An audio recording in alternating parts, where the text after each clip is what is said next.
শেষ করবেন, সময় জুলাইয়ের সময় তো কোটি কোটি মানুষ রাজপথে ছিল। আপনারা তো ৩৬ জুলাই পদযাত্রা করলেন। সেই কোটি কোটি মানুষ কেন আপনাদের আহ্বানে নেমে এসে বিএনপির পতন ঘটাইতেছে না? একবার কি মনের মধ্যে প্রশ্ন জাগে না? শোনেন, আমার কথা স্পষ্ট, আমার কথা স্পষ্ট। জুলাইয়ে আমি বলছি না নাহিদ ইসলামের ভূমিকা না, আমি তো আগেই বলেছি। কিন্তু আপনি যে সময় আমার ভূমিকা নিয়ে প্রশ্ন করলেন, সেই সময় তো একদম উনি বললেন যে 1991-96 সালে শেখ হাসিনা যেভাবে কথা বলতো যে একদিনের জন্য সরকারকে শান্তিতে থাকতে দেব না, 5 বছর সরকার চালাতে দেব না, এই কথাগুলো উনি বলছেন। মানে আমার বক্তব্য হলো যে সরকারের মাত্র 5 মাস বোধহয় এখন চলছে, শেষও হয়নি। মানে ঠিক এই সময়ের মধ্যে এই ধরনের বক্তব্য দেওয়ার মতো পরিস্থিতি হলো কি না, হলে কিভাবে হলো, মানে এমন কি রোল এই বিরোধী দল বলতে আমাদের এখানে আলোচক হিসাবে বিরোধী দলের বলতে মোস্তাফিজ আছে এবং জামাতও বিরোধী দল, মানে এমন কি ঘটলো বা এমন কি বক্তব্য রাখলো যেটার থেকে ফখরুল ইসলাম সাহেব এই অভিযোগটা উত্থাপন করলেন? আপনাকে অসংখ্য ধন্যবাদ এবং আপনাকেও শুভেচ্ছা জানাই যে আপনি নিজেও একজন আলোচক ছিলেন এবং এখন আপনি হোস্ট হয়েছেন। আপনার এই ক্যারিয়ারের প্রতি আমার শুভেচ্ছা থাকলো। আশা করি এই যাত্রায়ও আপনি সফল হবেন, যেমনিভাবে আপনি একজন সফল আলোচক, একই সাথে একজন আইনজীবী। আমার যে বক্তব্য শোনেন, এই মুহূর্তে যারা আসলে অপোজিশনে রয়েছে তাদেরকে মানুষ অপোজিশন হিসেবে ওই অর্থে মানতে পারতেছে না। তাদের কাছ থেকে দেশের জনগণ অনেক কিছু প্রত্যাশা করেছিল। যদিও অনেকে এনসিপির যে 6 জন সংসদে আছে তাদের নিয়ে প্রশংসা করে, তবে এই প্রশংসা আবার জামাতের অন্তর্জালার কারণ। জামাতের এমপিদের সংসদে যে ভূমিকা সেটি অত্যন্ত দুর্বল ভূমিকা। আমি মনে করি জাতীয় পার্টির এমপিরা যেভাবে ভূমিকা রাখতে পারতেন, জামাতের এমপিরা তার থেকেও দুর্বলভাবে নিজেদেরকে তুলে ধরছে, যে কারণে জামাতকে দেশের মানুষ বিরোধী দল হিসেবে মনে করতে পারছে না। দেখেন, আরেকটি বিষয় হলো যে জামাতের আমির তিনি কিন্তু সংসদে বলেছেন যে আমরা সংসদে যে আলোচনা করব, সংসদের আলোচনা আর বাইরের আলোচনা আমাদের ভিন্ন রকম হতে হবে। বাইরে আমরা অনেক কথা বলবো, কিন্তু সেটা আবার সংসদে আলোচনা করব না। নিশ্চয়ই আমাদের মাননীয় মন্ত্রী জনাব মির্জা ফখরুল ইসলাম আলমগীর সাহেব সেটি বললেন যে আপনারা সংসদে আসেন, আমরা আলোচনা করি, কথা বলি। কিন্তু সংসদে আপনি মিষ্টি ভাষায় কথা বলবেন, আপনি এরকম একটা ভান করবেন যে আপনি মনে হয় মাছ উল্টিয়েও খাইতে পারেন না। আচ্ছা, আমি কিন্তু মাঝখানে একটা প্রশ্ন করি। আপনি বলছেন মানে জামাত, পার্টিকুলার জামাতের কথা বলছেন, বিরোধী দল হিসাবে তাদেরকে মানুষ গ্রহণ করতেছে না, এটা একটা কথা বলছেন। আরেকটা বললেন জাতীয় পার্টির চেয়েও তাদের অবস্থা খারাপ, মানে জাতীয় পার্টি যেভাবে ছিল। কিন্তু আপনি আমরা বোধহয় সবাই মানে বিরোধী দল হিসেবে জাতীয় পার্টি কিন্তু গৃহপালিত জাতীয় বিরোধী দল বলতাম, বা আপনারাও বলতেন বিরোধী দল, মানে গৃহপালিত বিরোধী দল। পাশাপাশি জামাতের বিরোধী দল হিসেবে মানতে চাচ্ছে না মানুষ। এই মানুষগুলো কারা? কারণ আমরা যদি সাধারণ দেশের জনগণকে ধরি, তাহলে এই জনগণের ভিতরে কোন মানুষগুলো তাদেরকে অ্যাকসেপ্ট করছে? কারণ বিএনপির লোক আছে, আওয়ামী লীগের লোক আছে, জাতীয় পার্টির লোক আছে, এনসিপির লোক আছে, জামাতের লোক আছে।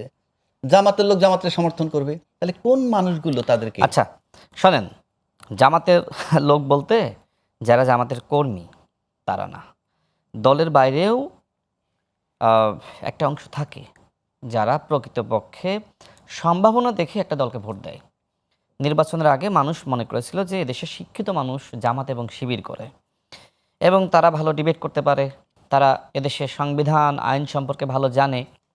সেই বিশ্বাস আমার কাছে মনে হয় আপনারও ছিল। কিন্তু জাতীয় সংসদে তাদের যে দুর্বল ভূমিকা, আমি সেটাই বলেছি যে আইন সংবিধান এটি নিয়ে জাতীয় পার্টির এমপিদের যে ধরনের জ্ঞান ছিল জামাতের এমপিদের তার ধারে কাছেও নাই, আমি সেটাই বলেছি। এই জন্য জামাতের কাছ থেকে মানুষের যে প্রত্যাশা পূরণ হচ্ছে না। তো যে সময় আসলে একটি শক্তিশালী বিরোধী দল বাংলাদেশে থাকবে না, সে সময় কিন্তু গণতন্ত্রের জন্য হুমকি হবে, ক্ষতি হবে। যে কারণে যে দল প্রকৃতপক্ষে রাষ্ট্র পুনর্গঠন, রাষ্ট্রের পরিবর্তন এবং একই সাথে গণ অভ্যুত্থানের যে শক্তি, সেই শক্তিকে এগিয়ে নিয়ে যাওয়ার জন্য কাজ করবে। আমার কাছে মনে হয় এক্ষেত্রে এখনও পর্যন্ত আজ অবধি জামাত ইসলামের যে পারফরমেন্স, এটাকে আমি 10-এর মধ্যে আমি মানে 3-এর বেশি দিতে পারছি না। হ্যাঁ, এনসিপি ভালো করছে, আমি আগেই বলেছি যে এনসিপির এমপি তারা সংখ্যায় খুব কম, কিন্তু সংসদে তারা ভালো গুরুত্বপূর্ণ ভূমিকা রাখছে। ঠিক একইভাবে যদি জামাত ইসলাম রাখতে পারত, তাহলে এই বিরোধী দলকে মানুষ আওয়ামী লীগের বলা যায় যে ওইরকম একটি বিরোধী দল হিসেবে মনে করত। এখন আমাদের বিএনপি সংগ্রামী মহাসচিব যে কথা তিনি শুরুতে বলেছেন, আজকের এই আলোচনার বিষয়বস্তু যদি আরেকবার আমাকে স্মরণ করিয়ে দেন, আমি ভুল যদি না করি। হ্যাঁ, মানে বিরোধী নেতারা হাসিনার ভাষায় কথা Exactly. বলছেন।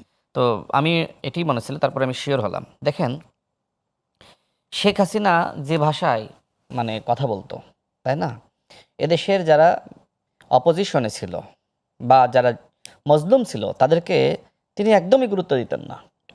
ঠিক এই মুহূর্তে জামাত ইসলাম তারা ইতিহাসের সবথেকে বেশি তারা আসন পেয়েছে। এই বিরোধী দল হওয়ার পরেই তারা সরকারি দলের সাথে জুলুম শুরু করেছে এবং রাষ্ট্র পুনর্গঠনের পথে অন্যতম বাধা হয়ে দাঁড়িয়েছে। তারা তুচ্ছ তাচ্ছিল্য করা, নানানভাবে হুমকি দেওয়া, এমনকি সর্বশেষ তারা নিজেদেরকে জুলাই গণঅভ্যুত্থানের মাস্টার মাইন্ড হিসেবে দাবি করছে। নিশ্চয়ই আপনি শুনেছেন যে সর্বশেষ তারা যে প্রোগ্রাম করলো, সেখানে জামাতের একজন এমপি শফিকুল ইসলাম মাসুদ সাহেব তিনি বলেছেন যে জামাত এবং শিবির জুলাই গণঅভ্যুত্থানের মাস্টার মাইন্ড। আমি জানি না আমাদের এনসিপির যারা নেতৃবৃন্দ আছে তারা এই বক্তব্য শুনেছে কিনা, অবশ্যই শোনার কথা, কিন্তু তাদের মুখ থেকে কোনো প্রতিবাদ আমরা শুনি নাই। দেখেন, ডক্টর মোহাম্মদ ইউনূস নিজে যে সময় মাহফুজ আলমকে দেশের বাইরে নিয়ে গিয়ে মাস্টার মাইন্ড হিসেবে তার পরিচয় করিয়ে দিয়েছিলেন, সেই সময় সর্বপ্রথম সবার আগে প্রতিবাদ জানিয়েছিল জামাতের আমির। তিনি বলেছিলেন যে কোনো ব্যক্তিকে মাস্টার মাইন্ড হিসেবে পরিচয় করিয়ে দেওয়া মানে অন্যদের অবদানকে খাটো করা। সেই জামাত আজকে ডক্টর মোহাম্মদ ইউনূসের পথেই তো হাঁটছে। তারা প্রতিবাদ জানাইলো, আবার তারা এখন নিজেদেরকে মাস্টার মাইন্ড হিসেবে দাবি করছে। তাদের যে ছাত্র নেতৃবৃন্দ সাদিক কেমরা, তারা বলছে যে আমরা পলিসি মেকিং করেছিলাম। মানে এমন একটা অবস্থা সৃষ্টি করেছে যে নাহিদ ইসলামরা মনে হয় রাশেদ একটু থামেন, জামাত মানে শিবিরের দ্বারা ওই সময় পরিচালিত আপনার এই হয়েছে। কথাটা থেকে আমি আপনার কাছে আবার ফিরবো, তার আগে আমি এই বিষয়টা ধরে আমি একটু মোস্তাফিজ এর কাছে যেতে চাই। আমার বক্তব্য শেষ হয়নি, আমি 1 মিনিটে শেষ করি। আচ্ছা, ঠিক আছে, করে। তো যেহেতু জামাতের যে আচরণ, হুমকি, গালিগালাজ এবং গালিগালাজকে এক ধরনের প্যাট্রোনাইজ করা, যেমন এর আগে জামাতের আমির নিজেই কিন্তু মাননীয় প্রধানমন্ত্রীকে নিয়ে নাসিরুদ্দিন পাটোয়ারি যে ভাষায় কথা বলেছিল তার সহধর্মিণী এবং কন্যাকে নিয়ে, এরপরে তিনি নাসিরুদ্দিন পাটোয়ারিকে ইঙ্গিত করে জাতীয় সংসদে দাঁড়িয়ে তিনি প্রতিবাদ জানিয়েছিলেন এবং তিনি বলেছিলেন যে এই ধরনের ঘৃণ্য বক্তব্য যারা মাননীয় প্রধানমন্ত্রী এবং তার পরিবারকে নিয়ে দিবে, তাদের বিরুদ্ধে আইনানুগ ব্যবস্থা নেওয়ার দাবি তিনি জানিয়েছিলেন। সেই জামাতের আমির এখন নাসিরুদ্দিন পাটোয়ারিকে পাশে বসিয়ে তিনি তার প্রশংসা করছেন। মানে কি, নাসিরুদ্দিন পাটোয়ারি তুমি যা বলতেছো করতেছো বলো। নাসিরুদ্দিন পাটোয়ারির বক্তব্যগুলো যদি আপনি দেখেন, সে মন্ত্রীদেরকে তুই তুকারি করে মানে এমন ভাষায় কথা বলেছে যেগুলো আসলে এখানে রিপিট করার যোগ্য না। এবং সর্বশেষ বিএনপি সংগ্রামী মহাসচিবকে নিয়ে যে মন্তব্য করেছে, আপনিও জানেন আমিও জানি, নতুন করে আর না বলি। তো এরপরে বলেন যে রাজনৈতিক যে সংস্কৃতি, আপনি নিশ্চয়ই আমাদের বয়সে ছিলেন, দেখেছেন, তাই না? শেষ করি, লাইনটা শেষ করি। আর এখনকার যে সংস্কৃতি, আমার কাছে মনে হয় যে গণঅভ্যুত্থানের পরে আমাদের রাজনৈতিক সংস্কৃতি যেভাবে উন্নত হওয়া দরকার ছিল, বরং আমরা লক্ষ্য করছি বিপরীত অ্যাঙ্গেলে বরং আরও খারাপ হয়েছে। আমাদের ভাষা, আমাদের আচরণ, আমাদের হুমকি, আমাদের অসহযোগিতা, আমাদের নগ্নতা, সেটা আওয়ামী লীগকেও অনেক সময় হার মানাচ্ছে। কারো কারো ভাষা, কারো কারো বাক্য, কারো কারো হুমকি। এই জন্য আজকে বিএনপির মহাসচিব এই কথা বলেছেন যে আপনাদের কারো কারো ভাষা ঠিক শেখ হাসিনার মতন। শেখ হাসিনা যেভাবে জুলাই গণঅভ্যুত্থানের সময় আন্দোলনকারীদেরকে রাজাকারের বাচ্চা বলল, আর এখন আপনারা যে ধরনের কথা বলছেন, আপনারা একটু চিন্তা করেন তো। আপনারা বলছেন শব্দের বিপরীতে শব্দ। এনসিপির অনেকে দেখলাম ফেসবুকে লিখেছে যে ঠিক আছে, নাসিরুদ্দিন পাটোয়ারি সে শব্দ বোমা ছাড়তেছে, আপনারাও এইভাবে আপনারা শব্দ বোমা ছাড়েন। আমি দেখেছি তারা লিখতেছে। আমার প্রশ্ন হলো, শেখ হাসিনার এই গালির কারণে যদি বাংলাদেশে একটি গণঅভ্যুত্থান হয়ে যায়, তাহলে আপনি বলেন যে আপনি প্রত্যেকটা জেলায় যাচ্ছেন, আপনি ওই এলাকার মন্ত্রীদেরকে, এমপিদেরকে গালিগালাজ করতেছেন, তাহলে এই যে ওই এলাকার যারা ভোটার বা সমর্থক, তারা সংক্ষুব্ধ হওয়া কি স্বাভাবিক নয়? রাইট, আমি আপনার কাছে আবার আসবো। আমি ঠিক এই জায়গাটা থেকে শুরু করতে চাই। আচ্ছা মোস্তাফিজ, আপনি দেখেন কতগুলা অভিযোগ উনি করেছেন। 1 নম্বর, আপনারা আওয়ামী লীগের মতো আচরণ করছেন, এবং কোন কোন জায়গায় আওয়ামী লীগকে ছাড়িয়ে যাচ্ছে। আমার সব অভিযোগ কিন্তু তাদেরকে নিয়ে না, আমি কিন্তু না, আগেই না, সেটা তাদেরকে ঠিক আছে। বলেছি যে তাদের আপনারা ভূমিকাও বলতে আমি গুরুত্বপূর্ণ আছে। সার্বিকভাবে আমি total। জামাতকে নিয়ে বলেছি। তারপরে ধরেন বাক স্বাধীনতা থাকুক বা রাজনৈতিক বক্তব্য দেন, সেখানে তো একটা সীমাবদ্ধতা থাকবে শব্দ প্রয়োগের, ভাষা প্রয়োগের। যেমন নাসিরউদ্দিন নিয়ে কিছু অভিযোগ উনি উত্থাপন করলেন, খুব খারাপ ভাষায় কথা বলে, তুই তুকারি করে কথা বলে। এই সব কিছু মিলে আপনি এর পরিপ্রেক্ষিতে কি বলবেন? জি, ধন্যবাদ আপনাকে। আমার সমালোচক যিনি আছেন এবং যারা টিভির পর্দায় দেখছেন তাদেরকে শুভেচ্ছা জানাচ্ছি। এখানে দেখেন, কথাটা খুবই সিম্পল। যেটা উনি বলছেন, আমার কথাটাও সেটাই, যে ভাষাগত জায়গায় আমার সমালোচক রাশেদ নতুন একটা দায়িত্বশীল পদে দায়িত্ব পেয়েছেন, সেজন্য তাকে আমি শুভেচ্ছা জানাচ্ছি। কিন্তু জুলাইয়ের সময় বা তার আগে তিনি একটা রাজনৈতিক দলের গুরুত্বপূর্ণ পদে ছিলেন। তো সেই জায়গা থেকে বিএনপিকে তিনি এখন যতটা ধারণ করেন, তখন আসলে ততটা ধারণ করতেন কিনা সেটাও একটা ব্যাপার। এবং এখন ধারণ করার পরে তার যে বক্তব্যগুলো আসছে, সেটাও তো আসলে রাজনৈতিকভাবে অনেকেই বলছে যে এটা আসলে ওই নাসরুদ্দিন পাটোয়ারি টাইপের বক্তব্য হচ্ছে। তো প্রধানমন্ত্রীর রাজনৈতিক উপদেষ্টা হিসেবে মানে প্রধানমন্ত্রীর ভাষা কি তাহলে এরকম? মানে তাহলে কি আমরা জাতীয়ভাবে এটা মনে করে নিব নাকি যে এই রাশেদের বক্তব্যগুলোই প্রধানমন্ত্রীর বক্তব্য, উনি না বলে হয়তো বা রাশেদকে দিয়ে বলাচ্ছেন? প্রত্যেকের রাজনৈতিক জায়গা থেকে কিছু কিছু আইডিওলজি থাকে, বক্তব্যের প্যাটার্ন থাকে। এবং উনি যে আমি যেটা বললাম, মানে কেন বললাম যে উনি এখন অনেক বিএনপি হয়ে গেছেন। তো উনি যখন বিএনপিতে ছিলেন না, যে ১৭ বছরের কথা আমি বলছি, সেই ১৭ বছরে বিএনপিকে এমন কোনো আজে বাজে কথা নাই বলা হইতো না। অসাব্র ভাষায় গালি দেওয়া হতো, সংসদে আজে বাজে কথা বলা হতো। তারেক রহমানকে এই যে যে চুপ্পুকে তারা বসিয়ে রেখেছেন এখনো সযত্নে লালন পালন করছেন, সেই চুপ্পু নিজে হচ্ছে যে প্রধানমন্ত্রী জনাব তারেক রহমানকে খাম্বা তারেক বলতেন। তারপরে প্রেসিডেন্ট জিয়াউর রহমান সাহেবকে বলতেন যে পাকিস্তানের চর। বেগম খালেদা জিয়াকে নিয়ে যেসব কথা বলতেন সেগুলো আমি অন লাইভ বলতেও পারছি না। এবং আওয়ামী লীগের যেসব নেতাকর্মীরা ছিল, ওই যে টাকলা মুরাদ একটা এমপি ছিলেন না, তথ্য প্রতিমন্ত্রী সম্ভবত।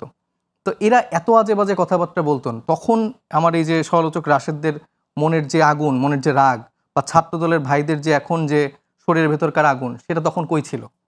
মানে এখন যে তাদের এত রাগ, মানে একদম মেরে ফেলবে, কেটে ফেলবে, কাউকে একদম মানে ঘোষণা দিয়ে দিচ্ছে যে তোমাদেরকে নাসিরকে ছাড়া আসো, দেখি আমি তোমাদের প্রোটেকশন দিয়ে দেখবো, বা হামলা করা যায়, এগুলো একজনের চোখ তুলে ফেললো। মানে আলিফ নামের যে ছেলেটা, তাকে চোখটা অন্ধ করে ফেললো। তাদের যুক্তি একটাই, যে এই যে এরকম রাজনৈতিক বক্তব্য এরকম কথাই বলছে, আমার মাননীয় প্রধানমন্ত্রী তারেক রহমানকে নিয়ে এরকম কথা বলছে, আমি তো সহ্য করতে পারছি না, আমি এখন আপনাদের চোখ অন্ধ করে দিতে হবে। আপনারা হয় থামেন, নাইলে চোখ অন্ধ হবেন, আপনারা মরবেন। এর বেশি তো আসলে সুযোগ নাই। তো আমার কথা ১৭ বছর ধরে তাহলে আপনাদের এই ক্ষমতাটা কই ছিল? আপনাদের ওয়ার্ডে ওয়ার্ডে এত নেতাকর্মী, এই যে এখনকার এই যে এত রাশেদ, যারা যারা নতুন করে বিএনপিতে একদম সক্রিয়, কঠোর, প্রভাবশালী নেতা হয়ে উঠছেন, আপনাদের এই আগুনগুলা কই ছিল ১৭ বছরে? ১৭ বছরে আমরা দেখি নাই যে একটা আওয়ামী লীগের কোনো নেতাকে ফুলের টক আপনারা দিতে পারছেন। পলায় পলায় থাকতেন আপনারা, এই বিভিন্ন চরে, বিভিন্ন বনে বাজারে পলায় পলায় থাকতেন, মানবেতর জীবনযাপন করতেন যারা তৃণমূলের। আর যারা হনু টাইপের নেতা, তারা তো বিদেশ, কেউ লন্ডন, কেউ শিলং, কেউ অমুক তমুক দেশে তো নিজেদের সেফটি সিকিউরিটি ইনশিওর করে ছেলে মেয়েকে পড়াশোনা করার ব্যবস্থা করে দিয়ে সেটা তারা মেনটেন করতো। কিন্তু এই যে তাদের এই যে এখন নতুন করে গজায় ওঠা যেসব নেতারা হয়েছে, এবং তারা যে বারবার রাজনৈতিক শিষ্টাচার শিখাচ্ছে, তাদের সেই সময়কার ওই জায়গাটা কই ছিল? এখন নতুন নতুন ক্ষমতা এসে খুব মানে ক্ষমতার এখন গরম হয়ে গেছে। ৬ মাসের মধ্যে এখন সব খুব মানে গরম দেখাচ্ছে। এই গরমের রাজনীতি যদি করতে চায়, মানে আমার সমস্যাটা কোথায় দেখে দেন? আমি বলছি যে এই যে সারা দেশে ভুতুরে বিদ্যুৎ বিল আসছে। আজকে একটু আগে আমি দেখলাম যে সেই মন্ত্রণালয় থেকে, সেই দপ্তর থেকে একটা বিজ্ঞপ্তিও দিছে যে রাজনৈতিক নেতারা এইসব ভুল মিথ্যা দিচ্ছে। আপনি যে এই যারা টিভিতে দেখছে, আপনি কমেন্ট সেকশনগুলো একটু বললেন যে আসলে আপনারা পাচ্ছেন কিনা। আমরা মাঠে তো জরিপ করতে যাচ্ছি, সেখানে তো দেখতে পাচ্ছি যে প্রত্যেকটা জায়গায় এরকম ভুতুরে বিল আসছে। গ্যাস নাই, গ্যাসের তীব্র সংকট, বাসাবাড়িতে রান্না বান্না হচ্ছে না। এগুলো তো বাংলাদেশের মানুষ ফেস করতেছে। মানে গ্যাসের যারা সিলিন্ডার, গ্যাসের গাড়িতে চলাচল করছে, তারা মানে গ্যাস ভরতে পারছে না। তেলের দাম বেড়ে গেছে। তারপরে আপনার এখন নতুন করে যে এই সংকটটা তৈরি করা হচ্ছে, এটা নিয়ে একটা সিন্ডিকেট করে দেখা যাবে যে গ্যাসের দাম বাড়ায় ফেলতেছে। তো এই সমস্যাগুলো যখন আমরা সম্মুখীন হই, এটা যখন আমার যে কোনো ধরেন যশোরে গেলাম বা আমি সিরাজগঞ্জে গেলাম, সেখানকার এলাকার স্থানীয় নেতারা এই জাতীয় সমস্যাগুলোর সাথে যখন তাদের সমস্যাগুলো আমাদেরকে বলতে বলছে, তো সেটাকে আমরা অ্যাড্রেস করবো না? আমি হয়তো সুন্দর করে সাবলীল ভদ্র ভাষায় কথা বলছি, আরেকটা নেতা তো ধরেন তার মতো করে বলবে, চাঁদাবাজকে চাঁদাবাজ বলবে, চোরকে চোর বলবে, গডফাদারকে গডফাদার বলবে। ঠিক আছে, এটা যখন বলে তখন তাদের গাজালা না না করে। আমি বলি তখন ধরেন এই মুহূর্তে পার্লামেন্ট নাই, আবার পার্লামেন্ট বসবে। এই যে পার্লামেন্ট নাই আবার পার্লামেন্ট বসবে, এর মাঝখানের যে সময়টা, এই সময়টা যেমন ধরেন এই যে গ্যাসের বিল বাড়ছে বা বিদ্যুৎ বিল বাড়া নিয়ে যে আলোচনা, এগুলো যদি ভৌতিক বিল হয় কিংবা সরকার যদি গায়ের জোরে বাড়ায় থাকে, সেটা কি কোনো ফোরাম নাই আপনাদের আলোচনা করার? মানে বিদ্যুৎ মন্ত্রীর সাথে দেখা করে যে ভাই আপনি যে বিদ্যুৎ বিলটা বাড়াইলেন কোন লজিকে, কি যুক্তি? এই যে আমরা তো এবং এই সেই আলোচনাটা আমি বলছি মন্ত্রীর সাথে কি বসার সুযোগ নাই? মানে পার্লামেন্ট যখন বসবে তখন পার্লামেন্টে আলোচনা করলেন, কিন্তু পার্লামেন্টের বাইরে কি মন্ত্রীদের সাথে বসে সেটা আলোচনা করা যায় না? তারপরে বাইরে এসে প্রতিবেদন দিতে পারেন না যে আমরা গেছিলাম, উনি যৌক্তিক ব্যাখ্যা দিতে পারেন নাই, এবং সুতরাং আমরা এই জন্য আন্দোলন করি আপনি বিদ্যুৎ বিল কম। তারা তো সেই রকম কোনো রাস্তা খোলা রাখছে না। আপনি সংসদের বাইরে তারা এইরকম কোনো আলাপ আলোচনা করার জন্য তাদের ব্যক্তিগতভাবে কোনো সময় নেই। মানে এই আলোচনাগুলোর জন্য আমরা চেষ্টা করেও পারছি না। যখন আমরা দলীয় জায়গা থেকে বিবৃতি দিচ্ছি, ধরেন এটা তো ধরেন আমরা বিএনপিকে খারাপ চেয়ে বলতেছি না, একটা দলের থেকে যখন একটা প্রেস রিলিজ আসছে এই সমস্যা কেন্দ্রিক, সেটাকে অ্যাড্রেস করে তো তারা জিনিসটাকে দেখতে পারে। তখন উল্টা যদি আপনি সেই মন্ত্রণালয় থেকে বা সেই সেক্টর থেকে যখন পাল্টা আর একটা বিবৃতি দেয় যে এটা আসলে মিথ্যা প্রোপাগান্ডা, তাইলে আপনি কি বলবেন? মানে সেখানে কি আর কোনো আলোচনার জায়গা থাকে? যখন আপনার দেয়া বক্তব্য যেটা সাধারণ মানুষজন প্রতিনিয়ত ফেস করছে, সেটাকে আপনি বলছেন যে এটা একটা প্রোপাগান্ডা, একটা মিথ্যা ইনফরমেশন, তো সেটাকে আপনি আলাপ আলোচনা কতদূর চালাবেন? আচ্ছা, এবং এই কথাগুলো যখন আপনি মানে জনগণের কথাগুলো আপনি বলছেন, কঠোর ভাষায় তো আপনার বলতে হবে, কারণ তাদের তো চামড়া আসলে এই 6-7 মাসে গন্ডারের চামড়া হয়ে গেছে। আপনার কঠোর ভাষায় বললেও তাদের আসলে গায়ে লাগছে না। আচ্ছা। গায়ে না লেগে উল্টা ধরেন নিজেদের মতো করে বিবৃতি দিচ্ছে, নিজেদের কোনো বার্তা দিচ্ছে। মির্জা ফখরুল ইসলাম আলমগীর সাহেব বলছে যে না, এত কঠোর কেন বলবে, আমরা তো 17 বছর ক্ষমতার বাইরে ছিলাম, 6 মাসের মাথায় কেন আমাদেরকে নামাই দিতে চাইবে, ঠিক আছে। আমাদেরকে আরো আদর যত্ন করে লালন পালন করে আরো 17 বছর আমাদেরকে ধারণ করেন। মোস্তাফিজ আপনার কাছে আমি আসবো। এখন আমি একটু আবার রাশেদ খানের কাছে আসছি। আপনি যেহেতু আপনাকে আমি খুব ব্যক্তিগতভাবে ভালো চিনি, টকশো করেছি, আপনি একটা উদ্যমী মানুষ এবং আপনি এখন প্রধানমন্ত্রীর খুব কাছের মানুষ। দুটো অভিযোগ তার, 17 বছর কোথায় ছিলেন, এর অর্থটা দাঁড়ায় যে পাওয়ারে যাওয়ার পর প্রশাসন পেলেই ক্ষমতাধর হয় কিনা। 2, নাসিরুদ্দিনের যে গালাগালির কথাটা বললো, এই নাসিরুদ্দিনের যদি গালাগালি হয়ে থাকে কোনো আইনি বিধান আছে কিনা তার বিরুদ্ধে অ্যাকশন নেয়ার, যদি আইনি বিধান থাকে নেওয়া হচ্ছে না কেন। 3 নম্বর বলতেছি, বিদ্যুতের যে দাম বা দ্রব্যমূল্যের যে দাম, সে ব্যাপারে কনসার্ন যে মন্ত্রী বা তাদের সাথে দেখা করার সুযোগ পাচ্ছে না বলে সাইফ অভিযোগ করছে। Okay. আপনি যেহেতু প্রধানমন্ত্রীর খুব কাছের লোক, ঠিক আছে। আপনার কাছে প্রস্তাব থাকবেই, আপনি উত্তর দিবেন এবং সমাধান ওনারা যাতে দিবেন। দেখা করতে পারে ব্যবস্থা সেই ব্যবস্থা করব। সেই ব্যবস্থাটা করবেন। আচ্ছা শোনেন, বলুন। আমি যতটুকু সাহেব মোস্তাফিজকে চিনি, তিনি কিন্তু বিএনপি পরিবারের একজন লোক, মানে তার বাবা পরিবার তারা বিএনপির রাজনীতির সাথে সম্পৃক্ত, এমনকি তার বাবা রুহুল কবির রিজভী সাহেবের সাথে রাজনীতি করতেন। এখন তিনি বিএনপি করতে চাননি, তিনি এখন এনসিপি করতেছেন। এখন তিনি প্রশ্ন তুলেছেন যে 17 বছর আসলে কোথায় ছিল, লুকিয়ে পালিয়ে লন্ডনে শ্রীলঙ্গে নানান কথাবার্তা বলেছে। আমার কথা, আপনি কোথায় ছিলেন? আপনি 2018 সালে আমাদের সাথে কোটা সংস্কার আন্দোলন করেছিলেন, তারপরে কিন্তু হাসিনার বিরুদ্ধে বাংলাদেশে যে আন্দোলন হয়েছে আপনাকে আমরা দেখি নাই। আপনি যদি আমাদের সাথে থাকতেন তাহলে আপনার মতন আপনাকে দেখে আরও 10 জন অনুপ্রাণিত হতো, তাই না? তখন কিন্তু সংখ্যাটা বাড়তো। আমি এই কথাগুলো বলতাম না, যেহেতু তিনি আমাকে দিয়ে শুরু করেছেন। সুতরাং সেটার কাউন্টার হিসেবে আমি তার কাছে প্রশ্ন করলাম যে 17 বছর আপনি কোথায় ছিলেন? আপনি যদি আমি শেষ করি আমি না, যেটা বলেছি যে 17 বছরের আপনাদের এই হিটটা কই ছিল যখন আপনাদেরকে আমি সেই উত্তর দিব। আমি আপনার কথাগুলো, আপনি যদি 17 বছর বিএনপিতে ছিলেন না, আমি আপনার কথাগুলো প্রশ্নটা নোট বুঝে করেছি, উত্তর আপনাকে দিলে অনুরোধ আমার করব ভালো। নোট করেন। হ্যাঁ, 17 বছর বিএনপি রাজপথে ছিল বলেই আন্দোলনের ধারাবাহিকতা বাংলাদেশে ছিল। দেখেন, অনেকে বিএনপির সংগ্রামী সিনিয়র যুগ্ম মহাসচিব রুহুল কবির রিজভী সাহেবকে নিয়ে অনেকে সমালোচনা করে যে তিনি মাত্র 10-15 জন কর্মী নিয়ে বিএনপির পল্টন কার্যালয়ের সামনে তিনি বসে আছেন শীতের মধ্যে চাদর মুড়ি দিয়ে। এটা একটা প্রতীকী, মানুষকে সাহস জুগিয়েছে যে রুহুল কবির রিজভী সাহেব এইভাবে আছেন, আমরা কেন নাই। কিন্তু যারা নিজেদেরকে গণঅভ্যুত্থানের মাস্টার মাইন্ড হিসেবে দাবি করছে, তাদের কার্যালয়ে একটা তালা ঝুলছিল। এত মাস্টার মাইন্ড, এত সাহসী একজন তো যায় নাই, তাই না? তো সমালোচনা করলে তো অনেক কিছু করা যায়। ধান খেতে, পাট খেতে ঘুমাতে হয়েছে। আপনি একদিন ঘুমাইছেন? কারণ আপনি প্রতিবাদটা করেন নাই। আপনি ঘরে বসে খাইছেন, গার্লফ্রেন্ডে ঘুরছেন, আনন্দ করছেন, ফুর্তি করছেন। আর ছাত্রদল যুবদলের ছেলেরা, তারা কেউ গুম হয়েছে, খুন হয়েছে, নখ তুলে নিয়েছে। এই যে আপনার আমাদের রাকিব সাহেব গণঅভ্যুত্থানের সময় দেখেন নাই তার হাতে কিভাবে পুড়ে গেছে, সম্ভবত তিনি ওইখান থেকে মানে সম্ভবত, আমি এটা জানি না, বাট আপনি দেখেছেন যে পোড়া দাগ কী পরিমাণ তিনি মানে আঘাতপ্রাপ্ত হয়েছেন, তাই না? এরপরে আপনার ছাত্রদলের আরেকজন নেতা আমান সাহেব, আমি তাকে দেখেছিলাম যে সময় তাকে আসলে সেই আপনার 28 অক্টোবরের পরে গ্রেপ্তার করে তার নখগুলো তুলে নিয়েছিল। আমি নিজে সেই কাঁচা নখে হাত দিয়েছিলাম জামিনের পরে। তো অসংখ্য মানুষ সেই ইলিয়াস আলী সাহেবকে গুম করেছে, কত মানুষকে গুম করেছে, আয়না ঘরে রেখেছে, তাই না? জুলাই গণঅভ্যুত্থানের সময় আপনাকে খেয়াল রাখতে হবে, আবু সাইদ রংপুরে যেমনিভাবে শহীদ হয়েছে, চট্টগ্রামের ছাত্রদলের নেতা শহীদ হয়েছে ওয়াসিম। আপনার কতজন শহীদ হয়েছে এই সংখ্যাটা আমি বলতাম না, কতজন শহীদ হয়েছে। আপনি যেভাবে আজকে হুমকি দিতেছেন, ধামকি দিতেছেন, আজকে জুলাই গণঅভ্যুত্থানের ইতিহাসগুলো বিশ্লেষণ করেন, প্রত্যেকটা ইতিহাসে আপনি ছাত্রদল, যুবদল, বিএনপির নাম খুঁজে পাবেন। গণ অধিকার পরিষদ, ছাত্র অধিকার পরিষদ, যারা বিএনপির সাথে যুগপৎ আন্দোলনে, তারাই তো সংস্কারের দফাগুলো আগে দিয়েছে। আমাকে শেষ করতে দিন প্লিজ, তার কথাগুলো আমি উত্তর দিই, তারপর আপনি প্রশ্ন করেন। না, আমার সিকোয়েন্স নষ্ট হবে, আমার সিকোয়েন্স নষ্ট হবে, আমার কথা শেষ করি, আমার সিকোয়েন্স নষ্ট হবে, আমি শেষ করার পরে আপনি দয়া করে প্রশ্ন করবেন। প্রশ্ন করব আমি। হ্যাঁ, আমি সিকোয়েন্সটা শেষ করি না, আমার সিকোয়েন্স নষ্ট হবে। আমার কথা হলো, কাউকে কটাক্ষ করতে নেই। গণ অভ্যুত্থানে আপনারও ভূমিকা আছে, আমারও আছে, তাই না? সবাই তো গণ অভ্যুত্থানের শক্তি। আপনি যে সময় শুরুটা করলেন যে এক ফেসিবাদকে হটিয়ে আর এক ফেসিবাদকে ক্ষমতায় আনবো না, বিএনপির সাথে আপনি 1 থেকে 6 সরকারে ছিলেন না, তখন বিএনপি চাঁদাবাদ ছিল না, বিএনপি ফেসিবাদ ছিল না, ভাগ পাইছিলেন, এই জন্য চুপ ছিলেন, তাই তো? এরপরে আপনি একদম গণ অভ্যুত্থানের সময় পর্যন্ত বিএনপির সাথে আপনি আন্দোলনটা করেন নাই, করছেন তো নাকি? এমনকি আপনি নিজে 12 দলীয় জোটের ইফতার প্রোগ্রামে জামাতের আমির বলেছিল যে সুদূর লন্ডনে বসে জনাব তারেক রহমান আমাদের এই যুগপৎ আন্দোলনের নেতৃত্ব দিচ্ছেন, বলছিলেন না? বলছিলেন তো যে আমাদের নেতা, বলছিলেন না? শুনছেন তো ভিডিও আপনি।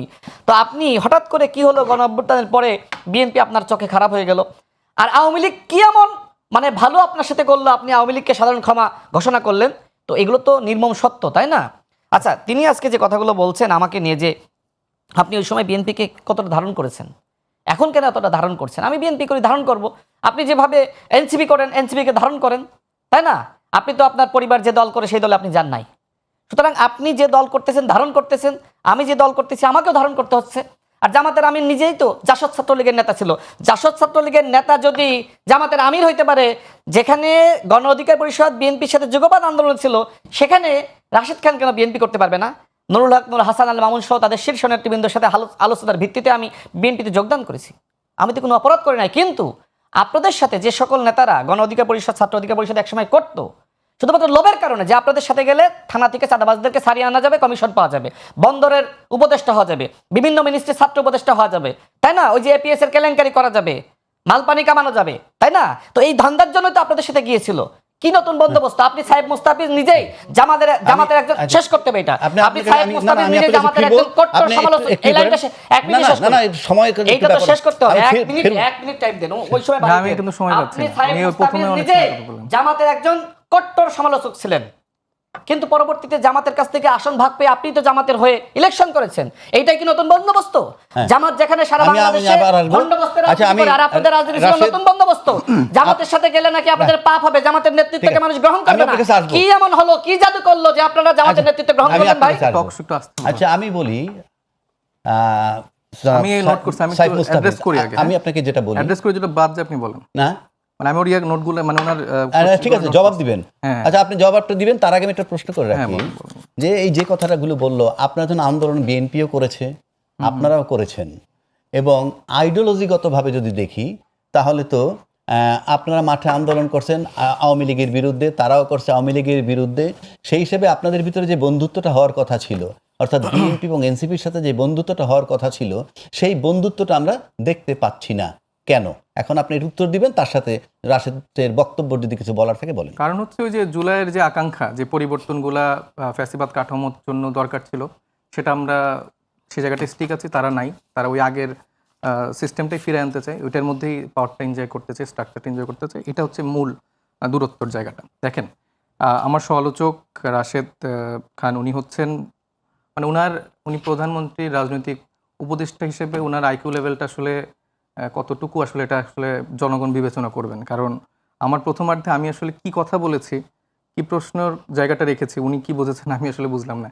এখানে কিন্তু আমি একবারও বলিনি যে 17 বছর ধরে বিএনপির কোনো ত্যাগ তিতিক্ষা রাজনৈতিক কোনো জায়গা নেই, এটা কিন্তু আমি বলিনি। আমি বলেছিলাম সেটা যেটা প্রেক্ষিতে রাজনৈতিক ভাষা, নাসরুদ্দিন আপনি আমাকে প্রশ্ন করেছেন যে নাসরুদ্দিনদের পাটোয়ারির ভাষা বা এটার জন্য আসলে এই যে এখন যে হামলা মামলা হচ্ছে বা এই যে আমাদের আলিফের চোখ উঠে গেল, এটা কি ঠিক হচ্ছে কিনা, ওনাদের যুক্তি এটা যে এই রাজনৈতিক বক্তব্যের কারণে। আমার কথাটা এটাই ছিল যে আপনারা এখন এই রাজনৈতিক সমালোচনাগুলো নিতে পারছেন না, আপনারা শরীরের গরম দেখিয়ে প্রতিপক্ষকে হামলা করছেন, ভিন্ন মতকে দমন করছেন।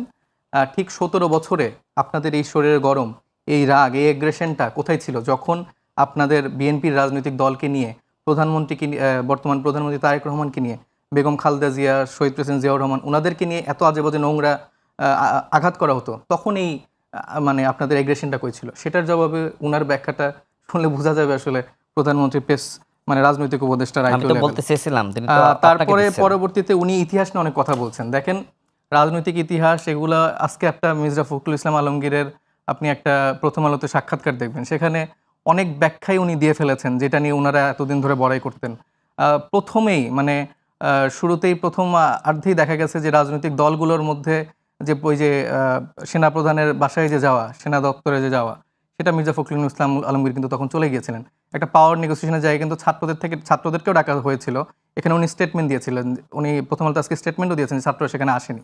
ছাত্ররা এই পাওয়ারের অংশীদার ভাগাভাগি করছেন, ছাত্ররা জাতীয় সরকার গঠনের কথা বলেছিল, কিন্তু বিএনপি সেখানেও না করে দিয়ে এসেছিল যে জাতীয় সরকার গঠন করা হবে না, এবং ইন্টিম গভর্নমেন্টের ফরম্যাট, কারা কারা থাকবে, সেখানে কারা কারা কি হবে, সেটার একটা জাতীয় দলিল উনি আজকে তার এই যে সাক্ষাৎকার সেখানে উনি দিয়ে ফেলেছেন।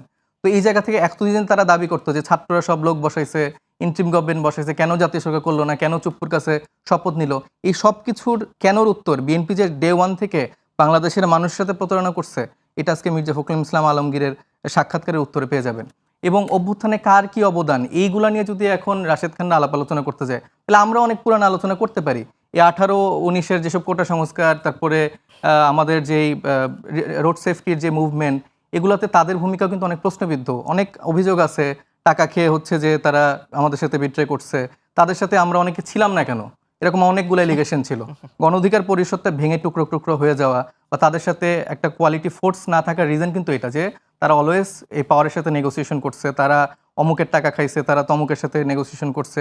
এবং এই যে জুলাই গণঅভ্যুত্থানে রাশেদ খান তার একটা কোনো ডকুমেন্ট দেখাক যে সে আছে, এখানে তার দলের যে প্রধান ছিলেন নুরুল হক নূর, তিনি নিজে হচ্ছে স্টেটমেন্ট দিছেন যে এই রাশেদ হচ্ছে যে এখানে জুলাই গণঅভ্যুত্থানে কোথাও ছিলেন না। তারপর তাদের আরেকজন, তাদের ছাত্র অধিকার পরিষদের আরেকজন ছিলেন জাবের মাহমুদ, উনি বলেছেন যে তার সাথে মানে নুরুল হক নূর গ্রেফতার হওয়ার পরে তার সাথে কোনো রকম যোগাযোগ করা যেত না, 22 তারিখের পরে বহুবার কল করেও তাকে পাওয়া যায়নি।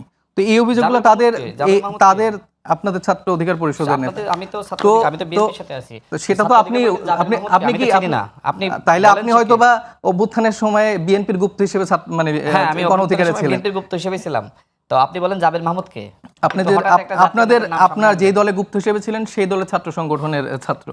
তো এই যে রাশেদদের কথা বলতে গেলে শেষ করা যাবে না, বুঝছেন? তো এইগুলা তার ইতিহাস সে ভুলে যায়, সে এখন নিজেকে আপাতমস্তক ডে-ওয়ানের বিএনপি মনে করছে, ডে-ওয়ানের বিএনপি মনে করছে। 3 আগস্ট আপনি নামবেন, 3 আগস্ট 3 তারিখে তো সবাই নামছে। আপনার যে শোনেন, 3 তারিখে আপনি সবাই আসিফ নামছে। মাহমুদকে জিজ্ঞেস করবেন যে প্রথম এক দফা ঘোষণা দেওয়ার জন্য আসিফ মাহমুদকে আমি প্রস্তাব দিয়েছি। হ্যাঁ, আপনার জাতিসংঘের সাথে যে সম্পর্ক তৈরি হয় আইডিসটা আমি পাঠিয়েছিলাম। আপনি আমাকে একটু আগে আপনি আমার অবদান সম্পর্কে জানতে গেলে বললে আপনি পাগল হয়ে যাবেন। আপনি আমাকে শিষ্টাচার নাহিদকে জিজ্ঞেস করবেন, আপনি আমাকে শিষ্টাচার শিখালেন যে আপনার সময় কথা না বলতে, আপনি কেন কথা বলছেন তাহলে? না ঠিক আছে, আমি আপনার মতো তো ন্যূনতম শিষ্টাচার নেই। আপনি বলেন, আপনি আমার সময় কেন কথা বলেন তাহলে বলেন? আপনিও তো বলেছিলেন। না না না, আপনি তো থামাই বলছিলেন, আমি কথা বলিনি। আপনি থামাই দিয়েছেন, আমি আপনি এই যে এটা কিন্তু ভাই এটা আপনি থামাই দিয়েছেন, আমি উনি কিন্তু বারবার বলে যে আমার কথার ফ্লো নষ্ট হয়ে যায়, তো উনি প্র্যাকটিক্যালি সে আপনি বলেছিলেন, আমিও থেমে গেছি না। এবার বলেন, যেটা বলছি যে উনি যেগুলো দাবি করছে আসিফকে, হ্যাঁ আসলেই এক দফার ঘোষকই রাশেদ খান, বুঝছেন? রাশেদ খানই নাহিদ ইসলামকে বলছে, বিভিন্ন সময় উনি বলে না এই যে এরকম একটা বডি ল্যাঙ্গুয়েজ করতো কে, ওই যে গোলাম রব্বানী নুরুল হক নূরকে বলতো এই তুমি তো আমার ছোট ভাই, এটা উনি এই রাশেদ খানও বারবার বলে এই আসিফ আমার কর্মী ছিল, অমুক আমার কর্মী ছিল, এইভাবে সে বুঝায় যে আমার অভ্যুত্থানে সব এরা আমার বাচ্চা কাচ্চা। এবং আমাকে হচ্ছে সালাউদ্দিন আহমেদ ওহি দিতেন শ্রীলং থেকে, আমি সেগুলা এখানে নাজিল করে আমি আমার অভ্যুত্থানটা চালাইছি। এই ক্রেডিটবাজি করে করে করে আজকে তিনি একটা পদ পাইছেন, এবং এই পদ দিয়ে এখন যা না তা মিথ্যা প্রোপাগান্ডা সে কন্টিনিউয়াসলি চালাই যাচ্ছে। একটা প্রধানমন্ত্রীর রাজনৈতিক উপদেষ্টার কথাবার্তা যদি এরকম হয়, প্রধানমন্ত্রীর লেভেল বাংলাদেশের মানুষ এখন চায়ের স্টলে আলোচনা করে যে আমাদের এই প্রধানমন্ত্রীর লেভেলটা কোন দিকে। আরেকটা বিষয় আমি উল্লেখ করি, দেখেন আরেকটা আলোচনা এখন আসছে যে এক দফার ঘোষণা নিয়ে। এক দফার ঘোষক অনেকে হয়ে গেছে এখন।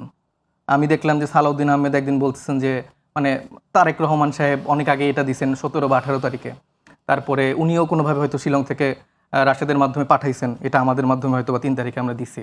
তারপরে আনু মোহাম্মদ 2 তারিখে এরকম দ্রোহযাত্রার মধ্য দিয়ে দিছে। তারপরে সলিমুল্লাহ খানও এরকম বলছে। তারপরে বদরুদ্দিন উমর উনি তো আরও আগে থেকে বলতেছে। তো এই যে স্টেটমেন্টগুলো কালেকটিভলি আমিও দিছি, বুঝছেন। ঘটনা হচ্ছে বাংলাদেশের মানুষ 17 বছর ধরে, আপনার আমার মতো অনেক মানুষই এই এক দফার ঘোষণা দিয়ে আসছে যে শেখ হাসিনার পতন হইতে হবে। তারপরে সালাউদ্দিন আহমেদ থেকে শুরু করে বিএনপির জায়গা থেকে আমি একটু শেষ করি, রাজনৈতিক দলগুলো রাজনৈতিক দলগুলো কিন্তু বারবার বলছে যে এক দফার ঘোষণা, বিএনপির পতন হইতে হবে, সরি আওয়ামী লীগের পতন হইতে হবে, শেখ হাসিনার পতন হইতে হবে।